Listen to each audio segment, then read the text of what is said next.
ตั้งใจเทศกลอนป่านนี้ศรัทธาลับหรือยังหรือกำลังฟังคลื่นนี้กันอยู่หนอ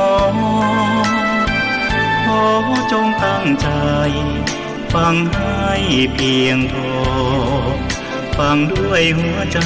จดจ่ออย่าท้อและถอยเลยคืนไหนถ้ามีเวลาว่างจดหมายมาบ้างอย่าทำเงียบเฉยหรือโทรศัพท์เข้ามาติชมเชยถามปัญหาเถิดเอ่ยจะเฉลยให้สุนทรฝากธรรมนี้มาช่วยย้ำเตือนอย่าลืมอย่าเลือนน้ำคำที่พร่ำสอนสังคมวุ่นวายสุดแสนอาวรณ์วันกลัวโลกจะรุ่มร้อนวันธรรมจะลับลอย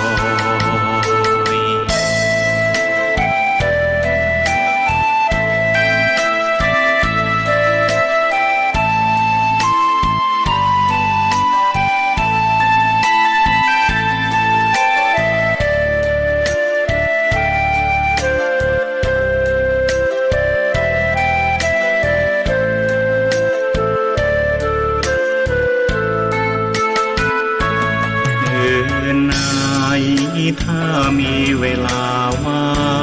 งจดหมายมาบ้างอย่าทำเงียบเฉยหรือโทรศัพท์เข้ามาติชมเชยถามปัญหาเถิดเอ่ยจะเฉลยให้สุนทรฝากธรรมนี้มาช่วยย้ำเตือนอย่าลืมอย่าเลือนน้ำคำที่พร่ำสอนสังคมวุ่นวายสุดแสนอาวรณ์วันกลัวโลกจะรุ่มร้อนวันธรรมจะลับลอย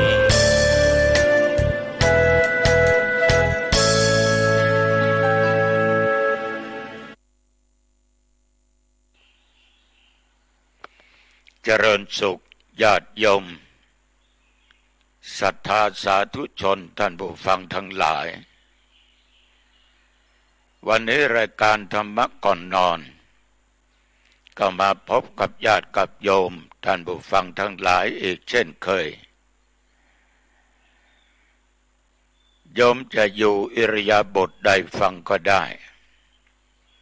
ยืนเดินนั่งนอนหรือทำกิจการงานก็ฟังได้ตามอัธยาศัย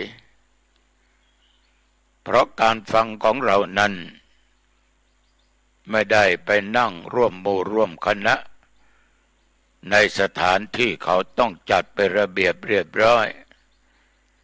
แต่นี่เราอยู่ที่บ้านจะอยู่อิริยาบถใดก็สุดแล้วแต่ขออย่างเดียวจงระมัดระวังกายวาจาและจิตใจ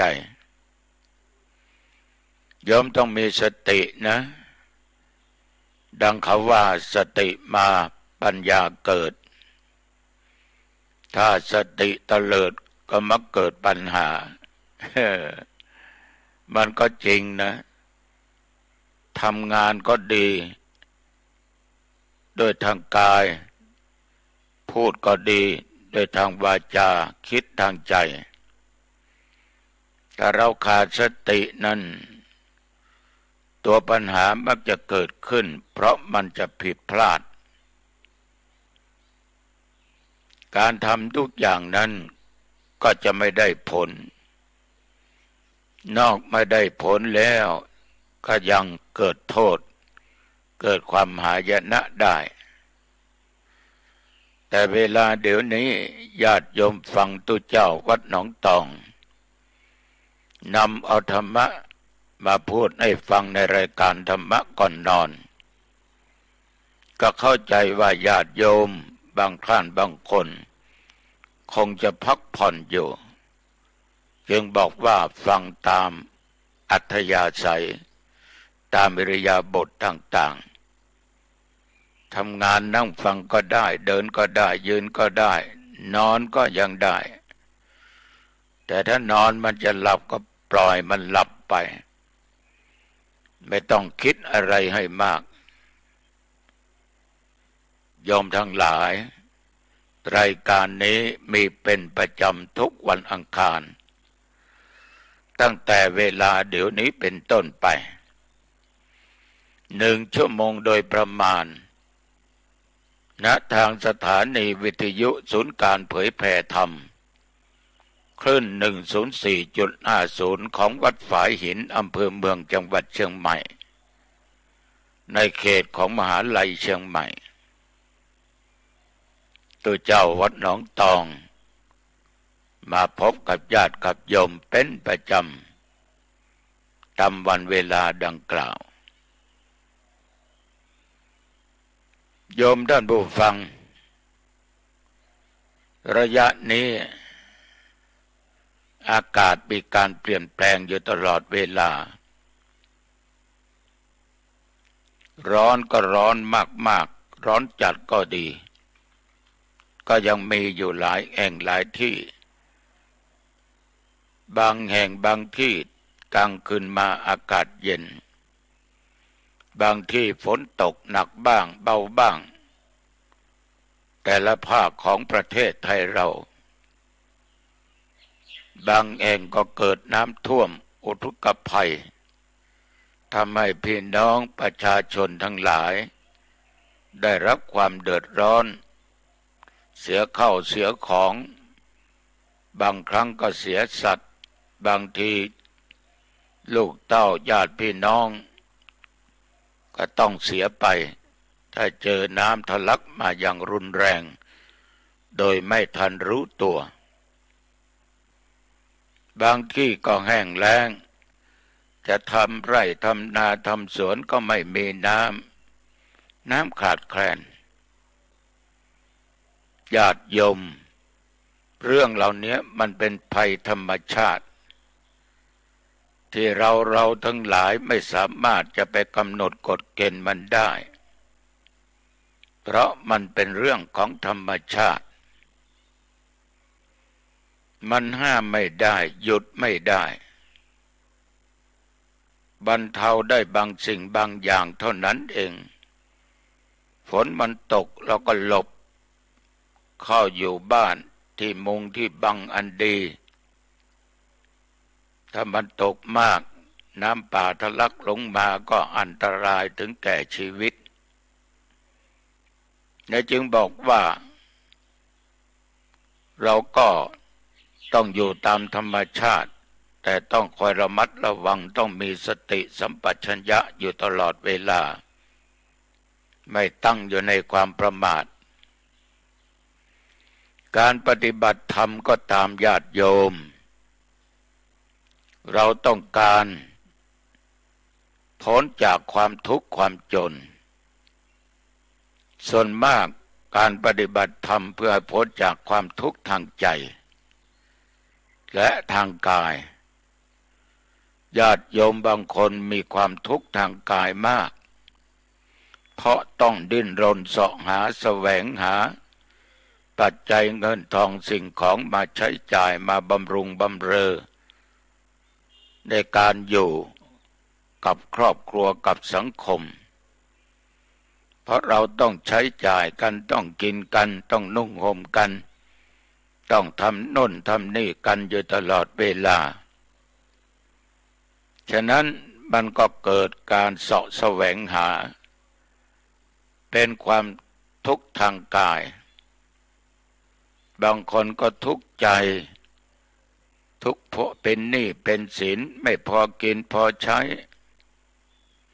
ทุกข์กับผัวกับเมียทุกข์กับลูกกับเต้าทุกข์กับเพื่อนพ้องพี่น้องชาวบ้านอะไรที่ไม่ถูกใจก็เป็นทุกข์อะไรที่ถูกใจก็บอกว่าเป็นสุขแต่ว่า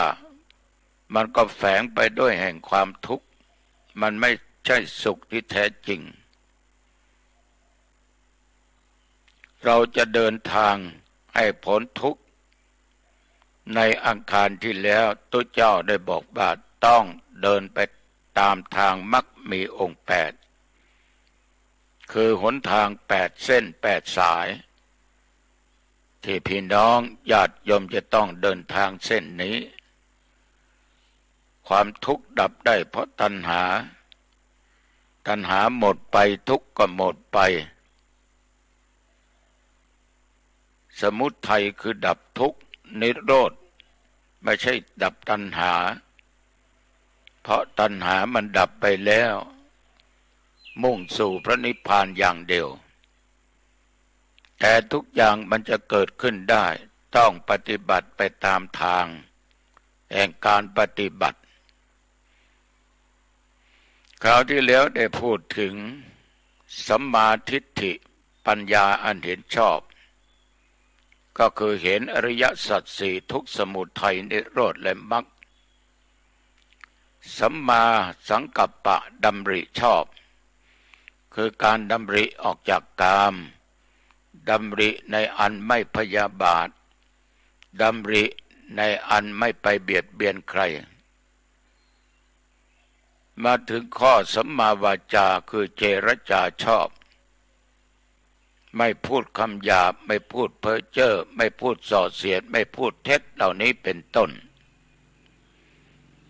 ญาติโยมในชีวิตของมนุษย์นั้นต้องทำงาน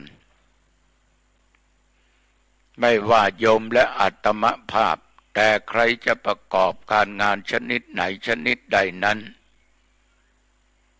มันก็คงจะแตกต่างกันไปเหมือนปัจจุบันจะมาทำงานเผยแผ่ธรรมทำงานด้านการปกครองทำงานด้านสาธารณูปทำงานด้านการศึกษาสงเคราะห์สาธารณสงเคราะห์ไม่สักกี่วันผ่านมาก็ทำ MOU ร่วมกันกับหน่วยงานข้าราชการทางบ้านเมืองเราพระสงฆ์ทั้งหลายพี่น้องประชาชนทั้งหลายจับมือกันทำงานสงเคราะห์ช่วยเหลือพี่น้องชาวบ้านที่ทุกข์ยากอับจนเคหสถานอยู่ไม่ได้ต้องซ่อมไม่มีต้องทำใหม่สร้างขึ้นใหม่โครงการนี้เรียกว่าซ่อมและสร้างปีนี้จะทำกันก่อนสิ้นเดือนกรกฎาคม45หลังคาเรือนของพี่น้องประชาชนชาวเชียงใหม่ทุกอำเภอญาติโยมเราทำไปเพื่ออะไรไปเพื่อความผาสุกของพี่น้องที่เกิดเป็นมนุษย์ร่วมโลกร่วมชีวิตเดียวกับพวกเราส่วนหนึ่งเราทำเพื่อถวายเป็นพระราชกุศลแด่สมเด็จพระนางเจ้าสิริกิติ์พระบรมราชินีนาถพระพันปีหลวงแม่ของแผ่นดินของพวกเราที่ในปีนี้พระองค์ท่านจะมีพระชนมายุครบ90พรรษา90ปีในฐานะที่พวกเราทั้งหลายเป็นพระสงฆ์นิกรเราทุกคนนั้นสมอย่างยิ่งที่จะต้องแสดงออกซึ่งความจงรักภักดีกตัญญูต่อแม่แผ่นดินกตเวทิตาแสดงการเคารพนบนอบบูชาทดแทนพระคุณของแม่ซึ่งเป็นแม่ของแผ่นดินแม่หลวงของพวกเราในรัชกาลที่9เพราะพระองค์ทรงมีพระเมตตากรุณาธรรมต่อพระสงฆ์นิกรของพระองค์ด้วยดีตลอดมา ฉะนั้นญาติโยมทางคณะสงฆ์จังหวัดร่วมกับผู้ว่าการจังหวัดเชียงใหม่ท่านรองสำนักพุทธวัฒนธรรมองค์กรหน่วยงานต่างๆจึงมีโครงการซ่อมบ้านสร้างบ้านถวายในครั้งนี้หางดงนั้นจะได้ซ่อม1 แห่งอาตมภาพก็ให้ท่านเจ้าคณะตำบลบ้านหลังนั้นที่อยู่ในเขตตำบลปกครองของท่านให้ไปดูว่าจะซ่อมยังไงท่านก็บอกในความเป็นจริงถ่ายภาพมาให้ดูว่าหลังคาไม่ดีประตูหน้าต่างก็ไม่ดีเป็นบ้านชั้นเดียวมีห้องนอนห้องเดียวครัวเรือนก็ไม่มีห้องน้ำห้องส้วมก็พอใช้ได้แต่ก็ไม่ดีสีก็ถลอกไปหมดคนที่อาศัยก็1 คนเดินเหินไปไหนมาไหนก็ลำบากอายุก็ได้40 กว่าเกือบ50 ปีเป็นยมผู้ชายเราก็ไปดูบ้านมาเรียบร้อยตัวเจ้าก็จะได้ประชุมคณะสงฆ์ในตำบลและอำเภอเอากำนันผู้ใหญ่บ้านทั้งเทศบาลมาร่วมประชุมหาทางแก้ไขซ่อมช่วยกันเหลือจากนั้นถ้ามีใครร่วมบุญเราก็ร่วมกับทางจังหวัดที่เราได้ทำสัญญากันไว้พระเดชพระคุณหลวงพ่อพระเทพสิงหวราจารย์รองเจ้าคณะจังหวัดเชียงใหม่วัดพระสิงห์วรมหาวิหารได้เสนอโครงการเพื่อร่วมกันทั้งภายในภายนอกคือฟังเทศมหาชาติก็เห็นดีเห็นชอบเพราะทางผู้ว่าหน่วยงานต่างๆองค์กรต่างๆทั้งบ้านเมืองทางคณะสงฆ์เราจะได้ร่วมกันเป็นเจ้าภาพการเทศมหาชาติเป็นการสร้างบุญอันยิ่งใหญ่ปัจจัยได้มาเราก็รวบรวมเอาเป็นกองทุนในการซ่อมกันสร้างบ้านแต่ละหลังในเขตจังหวัดเชียงใหม่นี่ญาติโยมพระสงฆ์ท่านนั้นทำมาหมดแล้วเรื่องสงเคราะห์สาธารณสงเคราะห์ไฟไหม้น้ำท่วมเกิดบาดภัยตลอดจนพิษภัยต่างๆอันเกิดจากโรคร้ายเช่นว่าโรคโควิด-19 เปิดตู้บุญตั้งเต็นท์ทำอาหารแจกจ่ายมอบสิ่งของต่างๆให้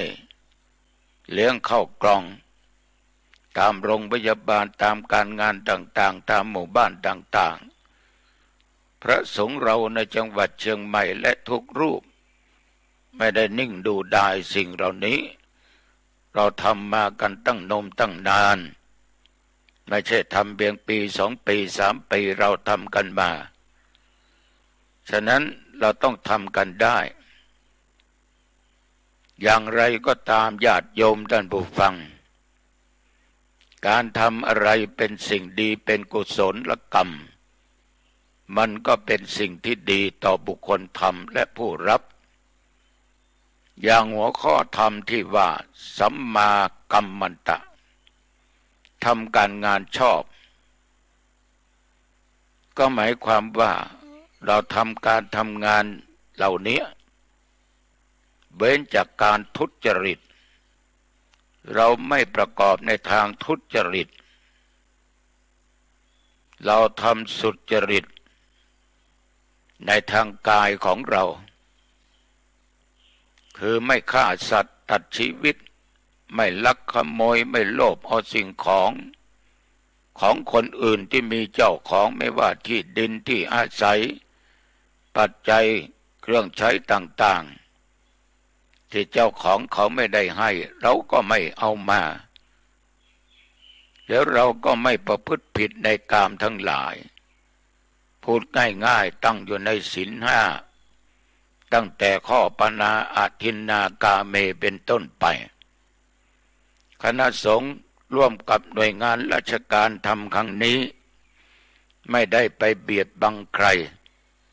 ไม่ได้ละโมบเอาของใครเราต่างคนต่างเสียสละจาคะคือการเสียสละปัจจัยเงินทองสิ่งของช่วยเหลือสังคมช่วยเหลือพี่น้องชาวบ้านช่วยเหลือพระภิกษุสงฆ์องค์สามเณรเมื่อประสบภัยต่างๆญาติโยมท่านผู้ฟังทุกวันนี้คณะสงฆ์ทำกันอยู่แล้วนิยพัฒน์ที่ถวายให้นั้นก็หักกันไปเดือน2 เดือน3 เดือนเอาเป็นกองทุนทั่วประเทศช่วยเหลือเวลาน้ำท่วมเกิดขึ้นภาคใต้เงินก้อนนี้ไปช่วยเหลือวัดวาอารามต่างๆแม้แต่ญาติแต่โยมได้รับความลำบากก็ช่วยเหลือเชียงใหม่ถูกไฟไหม้น้ำท่วมเราก็ช่วยเหลือกันสงเคราะห์กันบางทีต้องไปสร้างวิหารสร้างโบสถ์สร้างศาลาสร้างกุฏิให้ก็มีร่วมกับพี่น้องประชาชนนักศีลนักบุญทั้งหลายญาติโยมทั้งหลายเราทำกันมาตั้งแต่ไหนแต่ไรแล้วเรื่องของการสงเคราะห์แม้แต่การศึกษาร่ำเรียนอย่างการอบรมบาลีก่อนสอบนักธรรมสอบบาลี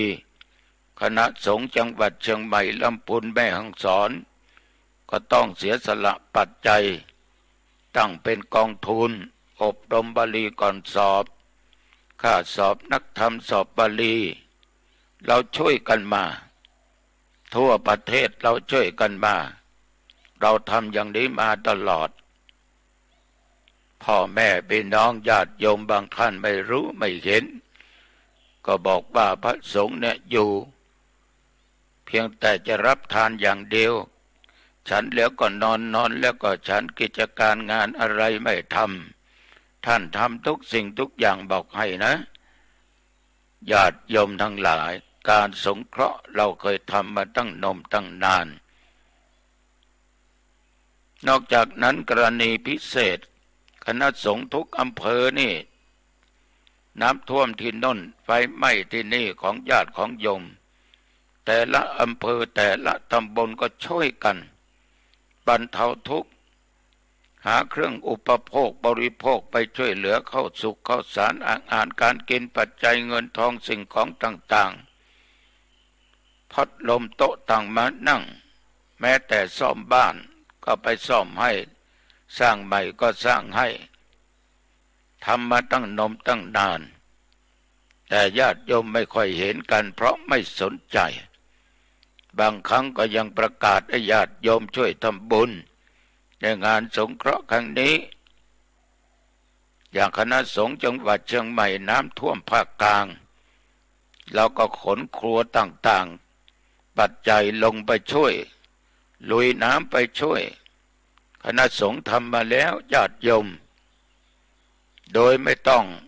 ร่วมกับหน่วยงานราชการใดๆพระสงฆ์ท่านเสียสละมากทำด้วยความทุจริตไม่มีส่วนมากทำด้วยความสุจริตทางกายนะไม่ไปลักไม่ไปเบียดบังเอาของใครไม่โลภไม่โกงของใครญาติโยมยิ่งนักปฏิบัติธรรมจะไปโลภไปโกงเอาของคนอื่นมาเป็นของตัวเนี่ยไม่ได้โยมบางคนนี่ดูเผินๆเป็นคนใจบุญใจกุศลแต่จิตใจนั้นมีแต่ตัวกิเลสโลภโกงเอาที่วัดที่บาโกงที่ของพี่น้องเดียวกันนะบางคนต้องเอาของมาจำนำกำหนดเวลาเท่านั้นถ้าไม่มีเงินไม่ให้กูมันต้องหลุดเป็นของกูขาดทั้งเมตตาธรรมกรุณาธรรมมีเยอะแยะนักปฏิบัติธรรมโยมก็ว่าโยมทั้งถูกโยมทั้งหลายทุกวันเนี่ยสังคมมันเป็นอย่างนี้นักปฏิบัติธรรมไม่ใช่นักปฏิบัติธรรมเป็นชาวพุทธจะเป็นชาวศาสนาอะไรก็ตามยังฆ่าฟันกันอยู่ทุกวันชิงดีชิงเด่งกันโลภโมโทโสกันอาฆาตพยาบาทกันอยู่ทุกวันมันจะไปถึงนิพพานได้ยังไง จะสำเร็จเป็นพระอรหันต์ได้ยังไงบางคนนี่นั่งภาวนาเอาชื่อแต่ใจคดใจทุจริตญาติโยมอย่างนี้ก็มีลูกใครเมียใครผัวใครกูจะเอาเสียอย่างใครจะทำไมถ้าประพฤติอย่างนี้ยังไม่ละไม่ทิ้งไม่ห่างไม่หนีไม่ไกลนั้นปฏิบัติมากี่สิบปีพังทลายลงหมดฉะนั้นญาติโยมเราต้องปฏิบัติตามมรรคเว้นจากกายทุจริตประกอบกายสุจริต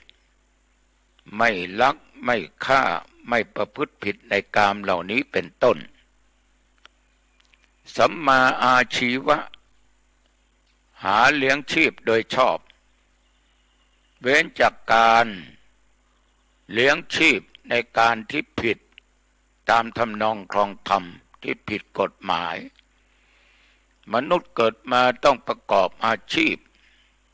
ต้องทำการทำงานไม่ว่านักบวชไม่ว่าญาติโยมอาตมาก็ต้องประกอบอาชีพเป็นสัมมาปฏิบัติปฏิบัติไปตามธรรมะคำสั่งคำสอนของพุทธเจ้าปฏิบัติตามข้อวินัยหรือศีลสิกขาบทต่างๆต้องเผยแผ่ธรรมนำให้โยมรู้ว่าอันไหนผิดอันไหนถูกอันไหนเป็นบาปอันไหนเป็นบุญอันไหนเป็นคุณอันไหนเป็นโทษต้องทำให้ญาติโยมได้ดูโยมก็เช่นเดียวกันเราทุกคนนั้นมีอาชีพเลี้ยงชีพของเราเองยิ่งญาติโยมมีครอบครัวต้องมีผัวมีเมียมีลูกมีเต้าจะต้องเรียนหนังสือจะต้องใช้จ่ายค่าเทอมค่ารถค่าราจิปัฏฐะเราก็ต้องประกอบอาชีพจะเป็นอาชีพอะไรก็ตามญาติโยมขอให้เป็นอาชีพในทางที่ชอบประกอบในทางสุจริตธรรมไม่ทำอะไรผิดกฎหมายผิดศีลธรรมเพราะทำอะไรก็ตามถ้าผิดกฎหมายผิดศีลธรรมมันจะนำความหายนะให้เกิดขึ้นแก่ผู้กระทำแก่ตัวเราเองญาติโยมท่านผู้ฟังขอฝากไว้นะขอฝากไว้อย่าค้าของผิดกฎหมายยาบ้ายาม้าฝิ่นกัญชาเฮโรอีน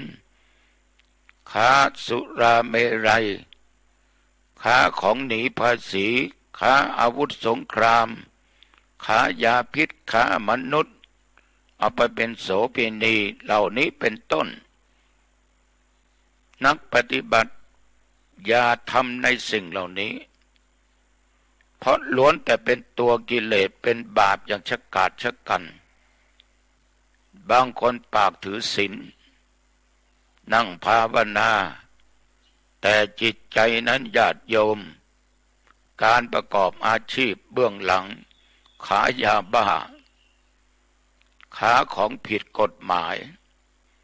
แต่ดูเหมือนน่าเชื่อถือน่าเคารพน่ากราบไหว้แต่เบื้องหลังเป็นไปอย่างนั้นนานมาแล้วมีคนคนหนึ่งเข้าไปบวชอยู่ในวัดไม่ใช่ภาคเหนือเรานะเข้าไป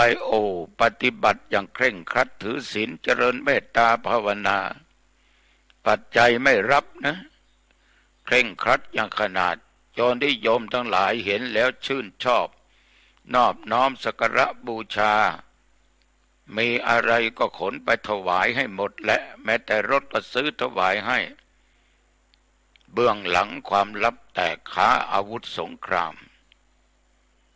เป็นเจ้าพ่อมือปืน ญาติโยมทั้งหลาย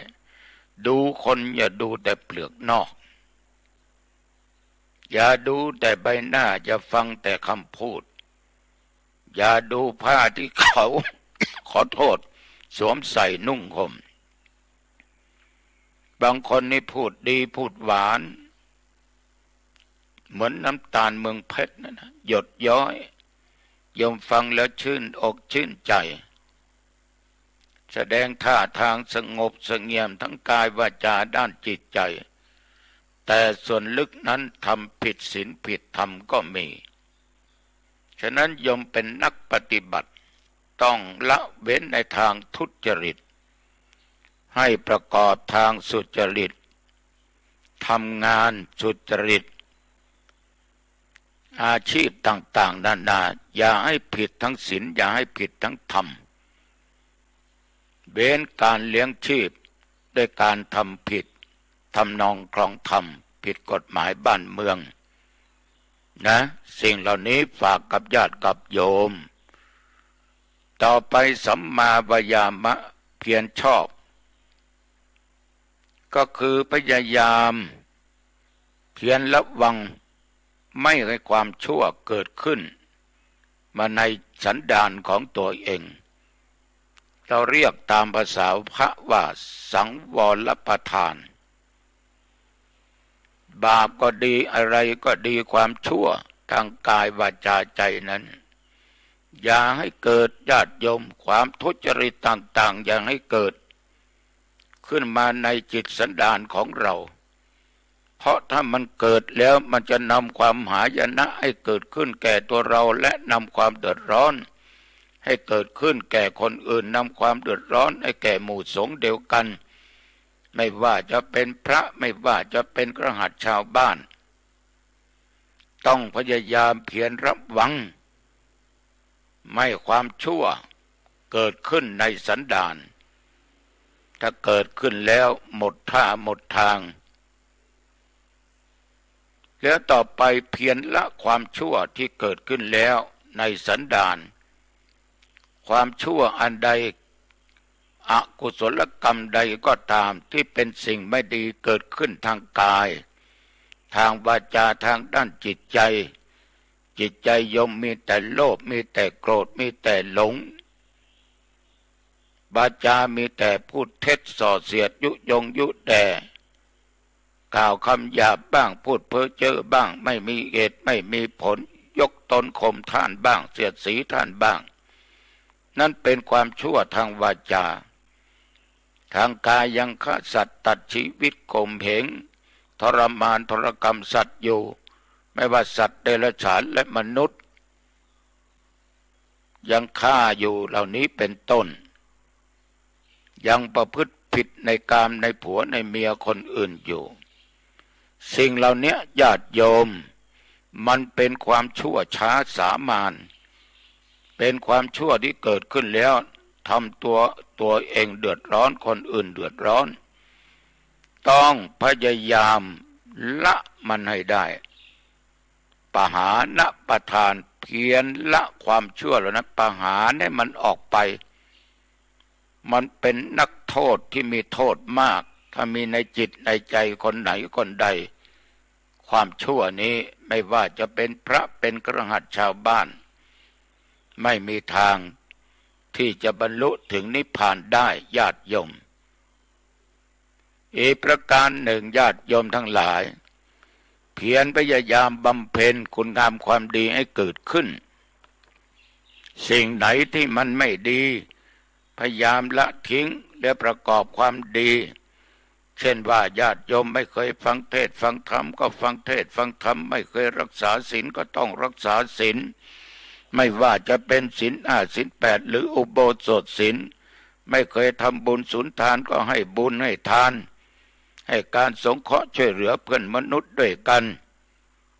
ไม่เคยเจริญวิปัสสนากรรมฐานก็พยายามเจริญวิปัสสนากรรมฐานเรียกว่าญาติโยมเรามีความเพียรเกิดจากการภาวนาเป็นประธานเพียรบำเพ็ญความดีให้เกิดขึ้นในสันดานและสิ่งไหนที่มันดีแล้วไม่ว่าเกิดขึ้นทางกายทางวาจาทางด้านจิตใจเราก็ต้องรักษาเรียกว่าอนุรักษณประทานอนุรักษณประทานเพียรรักษาความดีที่ทำไว้แล้วไม่ให้เสื่อมสูญไป โยมเคยไปไหว้พระสวดมนต์ฟังเทศน์ฟังธรรมเจริญเมตตาภาวนาทำบุญตักบาตรช่วยเหลือสงเคราะห์แก่เพื่อนมนุษย์ทุกข์ยากอับจนเคยเจริญสมาธิภาวนาต้องรักษาไว้ให้ดีต้องรักษาไว้อย่าไปละอย่าไปทิ้งอย่าไปห่างอย่าไปหนีจะไปไกลถ้าญาติโยมท้อแท้ไม่พยายามไม่อดทนสิ่งเหล่านี้มันก็จะหายไปความดีต่างๆจะหายไปความชั่วจะผุดขึ้นมาแทนที่ฉะนั้นทำความดีแล้วต้องอนุรักษ์เคยภาวนาก็เอาเหมือนทุกวันเนี่ยอัตมภาพตอนเช้าตอนกลางวันตอนเย็นไม่ต้องว่าตอนจะนอนนี่แหละเราก็ไหว้พระ5 หนสวดมนต์3 บทไม่กำหนดเวลาในการเจริญเมตตาภาวนาไหว้พระ5 หนอาตมาก็ไหว้ถึงพระพุทธเจ้าพระธรรมเจ้าพระสังฆเจ้าไหว้ถึงคุณบิดามารดาพ่อแม่ผู้ให้กำเนิดผู้ให้ชีวิตไหว้ถึงครูบาอาจารย์อุปชาเราเป็นพระเราได้บวชเป็นตุเจ้าปัจจุบันพระอุปชาท่านสร้างให้เราได้เป็นพระอาจารย์ได้ถ่ายทอดศิลปะวิชาความรู้ต่างๆให้เราอ่านหนังสือได้เราพูดได้เพราะครูอาจารย์เป็นครูคนหนึ่งที่สอนเราบิดามารดาเป็นครูเบื้องต้นปฐมต้นสอนให้แก่เราแล้วสวดมนต์3 บทอาตมาไม่เอาอะไรพูดให้โยมฟังบ่อยพุทธคุณอิติปิโสธรรมคุณสวากขาโตสังฆคุณสุปฏิปันโนแล้วเจริญเมตตาภาวนาไม่กำหนดเวลาได้เท่าไรเอาเท่านั้นเรียบร้อยก็แผ่บุญกุศลดังที่เคยพูดให้ญาติโยมได้ฟังกันทำเป็นอาจินเราไม่ละเราไม่ถึงจะเจ็บป่วยขนาดไหนเราก็ทำอย่างนี้สาธุชนญาติโยมความดีที่สร้างโยมต้องรักษานะอย่าปล่อยทิ้งปล่อยขว้างไปนะอย่าทิ้งอย่าขว้างนะรักษาไว้ให้ดีๆเหมือนกับเกลือที่รักษาความเค็มเกลือนี่ญาติโยมไปวางตรงไหนมันก็มีรสเค็ม1 ช้อนใส่ในแก้วน้ำคนๆเค็มองค์มังกรน้ำเต็มใส่เกลือ1 ช้อน1 ชามมันก็ต้องมีความเค็มของมันถึงโยมเอามาดื่มไม่รู้รสชาติว่ามันเค็มแต่เกลือนั้นมันยังเค็มอยู่แต่มันมีปริมาณน้อยฉะนั้นความดีอะไรก็ตามรักษาไว้เคยทำบุญสุนทานก็ทำบุญไปตามอัตภาพตามฐานะความเป็นอยู่ของตัวเองทำอะไรอย่าเกินตัวทำอะไรอย่าเกินกำลังนี่ตัวเจ้าเขาฝากไว้กับญาติกับโยมต่อไปข้อนี้ก็สำคัญนะสัมมาสติเนี่ยธรรมาพูดเสมอว่าสติมาปัญญาเกิดคือการระลึกชอบนี่เอาใหญ่เลยนะระลึกในสติปัฏฐาน4ได้แก่กายานุปัสสนาพิจารณาร่างกายว่าไม่เที่ยงแท้แน่นอนเกิดเบื้องต้นเปลี่ยนปลอนในทำการแตกสลายดับไปในที่สุดร่างกายเรานี่ปรุงแต่งด้วยธาตุ4ดินน้ำลมไฟอยู่ได้ด้วยขันธ์5รูปเวทนาสัญญาสังขารวิญญาณเวทนานุปัสสนาพิจารณาเวทนาความสุขความทุกข์ว่าความสุขมันเกิดจากเหตุอะไรความทุกข์มันเกิดจากเหตุอะไรรู้แล้วก็สร้างสิ่งดีๆให้เกิดความสุขจะดับทุกข์ต้องดับตัณหาที่ได้กล่าวไว้เบื้องต้นจิตานุปัสสนาพิจารณาถึงจิตเป็นนายกายเป็นบ่าวญาติโยมทุกสิ่งทุกอย่างกำหนดที่จิตธรรมารมณ์ต่างๆที่เกิดขึ้นทั้งที่ชอบไม่ชอบมันก็เกิดขึ้นที่จิตของเราธรรมานุปัสสนาพิจารณาธรรมอย่างท่องแท้พิจารณาอารมณ์ในสติปัฏฐานทั้ง4นี้ ให้รู้เห็นตามความเป็นจริงว่าเป็นเพียงแต่สิ่งนั้นไม่ใช่สัตว์ไม่ใช่บุคคลไม่ใช่ตัวตนเราเขาเรียกว่ากายานุปัสสนาเวทนานุปัสสนาจิตานุปัสสนาธรรมานุปัสสนาสาธุชนญาติโยมท่านผู้ฟังทั้งหลายเราต้องมีสติทุกย่างก้าวทุกลมหายใจเข้าออกเมื่อกี้นี้ตุขาดสติไปหน่อยหนึ่งก็พูดผิดพูดถูกไปต้องขออภัยกับญาติกับโยมการนั่งพูดเนี่ยญาติโยมสำคัญยิ่งคือตัวสติจะกินจะทานอะไรจะเดินไปไหนจะนั่งตรงไหนจะทำอะไรต้องมีสติขาดสติอาจพลาดได้เหมือนโยมแม่อุ้ยคนหนึ่ง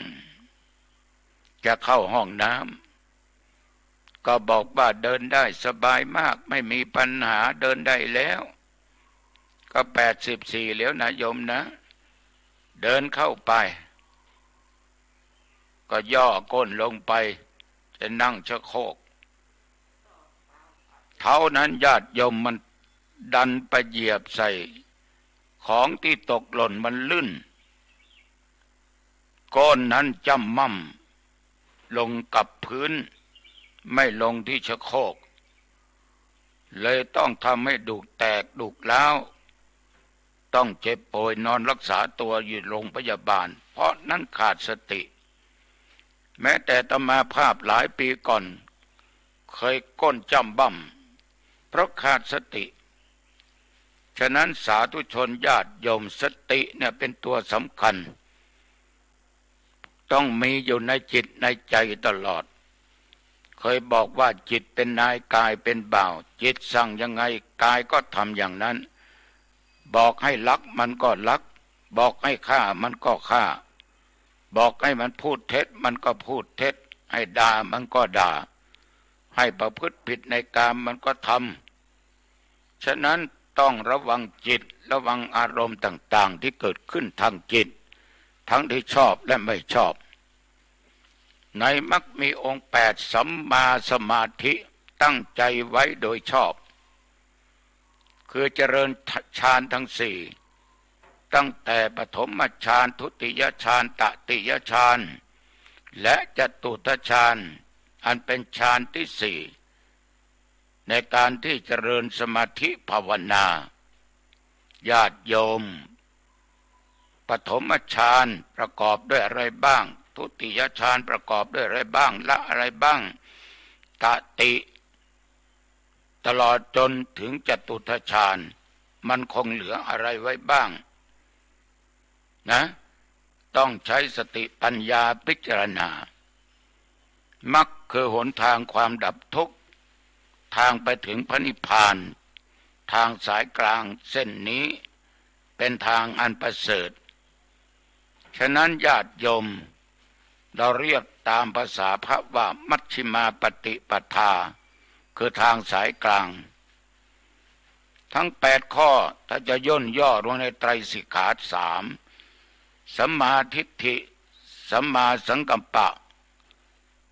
ลงในปัญญาสิกขาสัมมาวาจาสัมมากัมมันตะสัมมาอาชีวะเข้าไปในศีลสิกขาสัมมาวายามะสัมมาสติและสัมมาสมาธิย่นย่อลงในจิตตสิกขาหรือสมาธิสิกขาฉะนั้นสาธุชนญาติโยมในอริยสัจทั้งสี่นั้นย่นลงในเหตุและในผลก็ขอฝากกับนักปฏิบัติทั้งหลายเวลาท่านจะปฏิบัติธรรมก็เดินตามทางสายกลางก็แล้วกันอย่าตึงจนเกินไปอย่าหย่อนยานจนเกินไปให้อยู่พอดีของมันวันนี้ก็ขอฝากไว้40 นาทีสุดท้ายญาติโยมทั้งหลายเข้าบ้านปิดประตูบ้านขึ้นบนบ้านปิดประตูหอเรือนหน้าต่างเก็บของมีค่าอาบน้ำอาบผ้าก่อนจะอาบน้ำไม่ได้ทานข้าวก็ทานข้าวเสียนุ่งห่มผ้าที่มันสะอาด เก็บของมีค่าไว้ เก็บของที่จะใช้มาไว้ที่ตาเห็น มันไม่ต้องเดือดร้อนไม่ต้องเสาะหากันลืม นอกจากนั้นเข้าห้องพระห้องนอนไหว้พระ5 หนสวดมนต์3 บทเจริญเมตตาภาวนาไม่ต้องกำหนดเวลาแผ่เมตตา